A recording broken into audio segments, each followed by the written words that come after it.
जिसने मेरे बेटे को गोली मारी उसको सजा दीजिए। अच्छा, इंसाफ चाहिए बस। इंसाफ चाहिए। वो इकलौते बेटे थे। ये पोस्टमार्टम रिपोर्ट में पुलिस ने ये दर्शाया है कि गोली उसको 2 लगी है। हर क्षेत्र में जातीय द्वेष भावना से काम हो रहा है। कुछ है चिन्हित जातियां हैं जो हम लोग पर करती हैं अत्याचार। जाति व्यवस्था पूरे भारत में चरम पर है। भेदभाव जब तक नहीं खत्म होगा हम लोग आगे नहीं बढ़ेंगे। अभी कुछ समय पहले कानपुर में बार एसोसिएशन के इलेक्शन थे जिसमें एक अधिवक्ता गौतम दत्त की मृत्यु हो जाती है, गोली लग जाती है उन्हें। बार एसोसिएशन बताया जा रहा था कि बीच में इलेक्शन चल रहे थे, उसी दौरान किसी ने कह दिया कि गलत इलेक्शन पढ़ रहे हैं, तो वादों विवादों में कहीं ना कहीं कई गोलियां चल गई, विपक्षी पार्टियों में लड़ाई हो गई और वहाँ पे गोली हो गई, पथराव हो गया उसको लेकर के, और अधिवक्ता गौतम दत्त की वहाँ पर मृत्यु हो जाती है। और उसी को लेकर के आज यहाँ पर धरना प्रदर्शन हो रहा है। इनकी माता है गौतम दत्त की, हम इनसे जानेंगे। मैडम, आप क्या मांग करना चाहती हैं?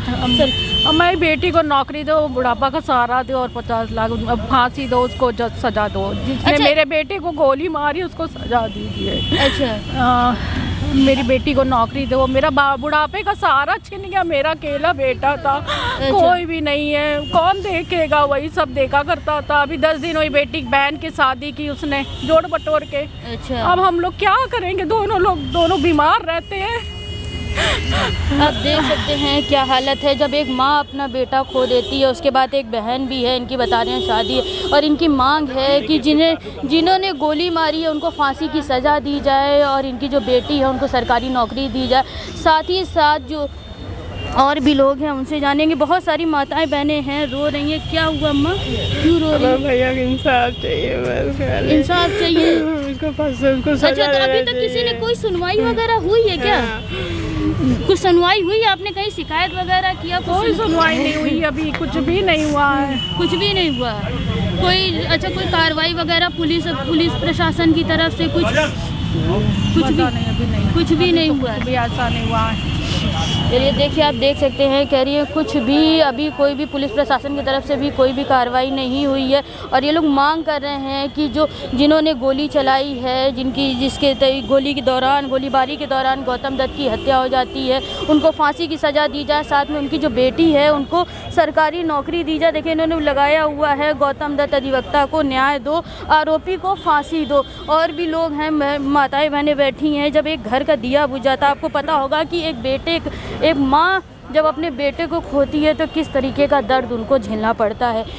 क्या नाम है सर आपका? मेरा नाम सुरेंद्र कुमार रंजन है और मैं अधिवक्ता का प्रशिक्षण कर रहा हूँ। अच्छा, मेरी मांग है कि जो गौतम दत्त हैं वो इकलौते बेटे थे। अच्छा, और आपने अभी देखा कि माँ बुजुर्ग है, तबीयत उनकी ख़राब रहती है और पिताजी हैं। तो मेरी ये मांग है कि इनको 50 लाख रुपए की सहायता दी जाए। और चूँकि लड़का केवल इनका यही अकेले था गौतम दत्त, तो इनकी एक लड़की है जो पढ़े लिखे है, बीटीसी वगैरह किए हैं, तो उसको नौकरी दी जाए। और जिन्होंने इसको गोली मारी है, गोली तो जानबूझ के मारी गई है, ऐसा नहीं है कि अपने आप गोली चल जाए, किसी के कमर से निकले और निकल जाए, तो उनको फांसी की सज़ा दी जाए। मैं यही मांग कर रहा हूँ। अभी तक कुछ सरकार की तरफ से या पुलिस प्रशासन की तरफ से कोई क्या कहते हैं कुछ कार्रवाई वगैरह हुई है? हाँ, सरकार की तरफ से जो मतलब पुलिस वाले हैं उन्होंने जांच की है, तो जो 307 धारा थी उसको 302 में कन्वर्ट कर दी है। अच्छा, और अभी बात हुई है तो कह रहे हैं कि हम कार्रवाई कर रहे हैं। मुझे आशा है कि पुलिस जो है वो न्यायिक काम करेगी और पीड़ित परिवार को न्याय मिलेगा। आरोपी है उसको लेकर के कोई आरोपी को लेकर के उसमें मैम जो है एक बात निकल करके आ रही है, पोस्टमार्टम रिपोर्ट में पुलिस ने ये दर्शाया है कि गोली उसको 2 लगी है। अच्छा, 2 गोली लगने से पूरी तरीके से साबित होता है कि उसको जानबूझ करके गोली मारी गई है।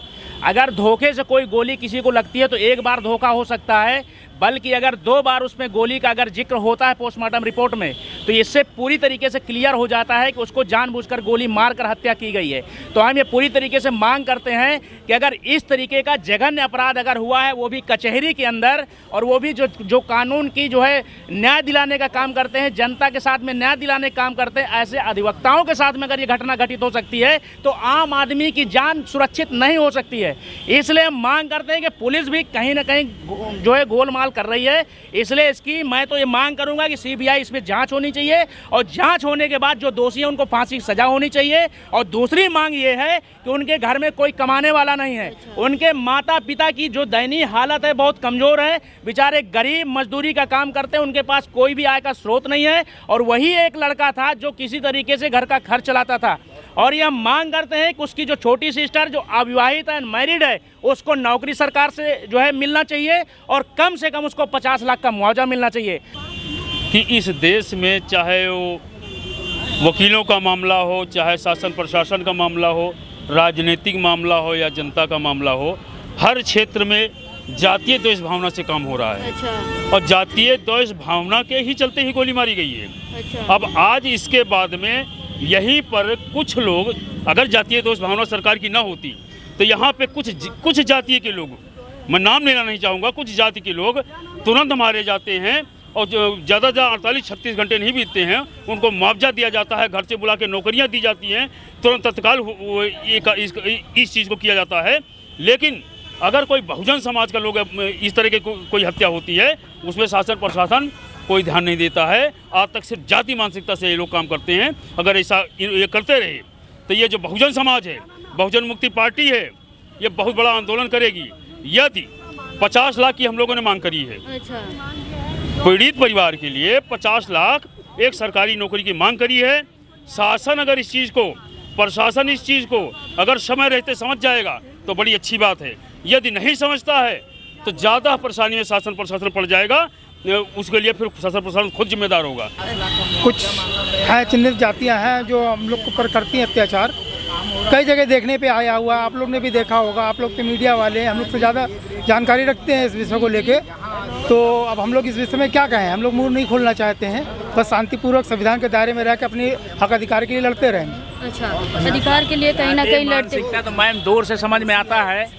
आपने देखा होगा कि अभी हाथरस वाला जो कांड हुआ था, उसके पहले एक देश की व्यापी बेटी और जो ख़त्म हुई थी, उसके साथ रेप हुआ था, दिल्ली वाला जो कांड हुआ था, उसमें उनको न्याय मिला और उनके साथ में उन जो आरोपी थे उनको फांसी की सज़ा भी दी गई। और हाथरस वाला जो मामला हुआ वो एक दलित की बेटी थी, शेड्यूल कास्ट की बेटी थी, उसके साथ में पुलिस ने किस तरीके से घोलमाल किया। इससे पूरी तरीके से साबित होता है कि देश में जातिवाद तो पूरी तरीके से कायम है और जाति के आधार पर ही न्याय दिया जाता है। उसी कड़ी में एक गौतम दत्त, अगर मैं कहता हूँ सवर्ण अगर होता तो 24 घंटे के अंदर फांसी पर लटकाने का काम यही सरकार करती, और आज वो SC लड़का होने की वजह से उसके साथ में न्याय नहीं हो रहा है। तो जातिवाद तो पूरे देश और प्रदेश में चरम सीमा पे चल रहा है। जाति व्यवस्था पूरे भारत में चरम पर है और इसको देखने के लिए तो आपको सुप्रीम कोर्ट का खाका निकालना पड़ेगा। अच्छा। अगर वहाँ पर 22 या 23 जज हैं तो उसमें आपको कोई भी SC जज, जिसकी आबादी 15% है भारत में, एक भी जज वहाँ पर आपको नहीं मिलेंगे। OBC की आबादी 52% है, उस 52% आबादी का एक भी जज आपको वहाँ पर नहीं मिलेंगे। ST की आबादी 7.5% है, 60.5% जो आबादी रखता है जो वर्ग, उसका एक भी जज आपको सुप्रीम कोर्ट में नहीं मिलेगा। जिनकी आबादी 15% है सवर्ण समाज की, उनके 23 में 23 जज आपको वहाँ पर अवेलेबल मिलेंगे। और आज से नहीं हो रहा है, ये जब से भारत देश आज़ाद हुआ है तब से ये कार्यक्रम वहाँ पे चल रहा है। तो जिन लोगों का प्रतिनिधित्व वहाँ तक नहीं है, तो उस सुप्रीम कोर्ट से भी लोगों को निर्णय मिलेगा, न्याय मिलने वाला नहीं है। अच्छा। तो हम लोग इस बात को जानते हैं, समझते हैं, इसलिए इन बातों को हम लोग समाज के बीच ले जाने का काम कर रहे हैं। और हम समाज को बार बार ये समझाने का कोशिश कर रहा है संगठन कि जितनी जल्दी हो इस विचार को समझने की कोशिश करो और अपने लोगों को वहाँ तक पहुँचाने का काम करो। भेदभाव जब तक नहीं ख़त्म होगा हम लोग आगे नहीं बढ़ेंगे। अगर इनके साथ अधिवक्ता गौतम दत्त के साथ न्याय नहीं होता है तो कानपुर का नहीं, पूरे उत्तर प्रदेश का SC ST और OBC एक साथ मिलकर के संघर्ष करेंगे और इनको न्याय मिलना चाहिए और इनकी जो मांगे जायज़ हैं उस पर सरकार को ध्यान देना चाहिए। जिस तरह इनके परिवार में अभी लोग जो है, अब उनके जो है बहनें हैं, उनकी शादी कौन करेगा और बहनों को खाना पीना जो परिवार को कौन चलाएगा, इसलिए उनको आर्थिक सहायता जो लिख के दी गई है उस पर सरकार विचार करे। नहीं तो ये आंदोलन अभी यहीं पे नहीं दबेगा, आंदोलन बढ़ेगा। उसकी जिम्मेदारी यहाँ के अधिकारियों की और सरकार की होगी। अच्छा, तो आप देख सकते हैं किस तरीके से लोगों का कहना है कि कहीं ना कहीं जातिवाद हो रहा है। जो अधिवक्ता गौतम दत्त की जो डेथ हुई है उसमें कहीं ना कहीं जातिवाद देखने को मिल रहा है, इसलिए उनको कह रहे हैं हमें न्याय नहीं मिल पा रहा है। इसके लिए वो आवाज़ उठा रहे हैं कि जो आरोपी है उसे फांसी दी जाए, जो उनकी माँ है, जो उनकी बहन है, उनके घर वाले हैं, उनको मुआवजा दिया जाए, साथ में एक सरकारी नौकरी दी जाए।